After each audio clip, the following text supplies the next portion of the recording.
শুভ সকাল।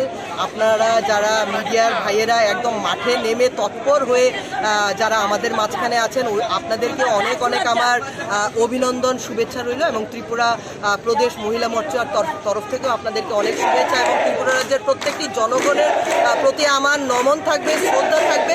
কেননা যেভাবে নরেন্দ্র মোদীজি আমাদের প্রধানমন্ত্রীজি যেভাবে মানুষের অগ্রগতি বা উন্নয়নের জন্য কাজ করছে, সেই জায়গাটাকে যে মানুষ সেটাকে প্রতিষ্ঠিত করেছে 2023 নির্বাচনে, বিধানসভা নির্বাচনে আমরা ত্রিপুরা রাজ্য সেই ব্যাপারটা দেখেছি এবং লোকসভা নির্বাচনেও মানুষ যে এই ব্যাপারটাকে প্রতিষ্ঠিত করছে যে আমরা নরেন্দ্র মোদীজিকেই পুনরায়ভাবে প্রধানমন্ত্রীর আসনে পেতে চাই। কেননা উনি যেভাবে মানুষের জন্য চিন্তা করেছে, অর্থোদয় ব্যক্তিগুলোর জন্য চিন্তা করেছে, তো সেই জায়গাতে আমি বলবো ফলাফল পুরো জনগণের ওপরে। জনগণ নিশ্চয়ই ভারতীয় জনতা পার্টিকে এবং নরেন্দ্র মোদীজিকে নিজেদের হাত খুলে আশীর্বাদ দিয়েছে, বুক ভরে মায়েরা আশীর্বাদ করেছে।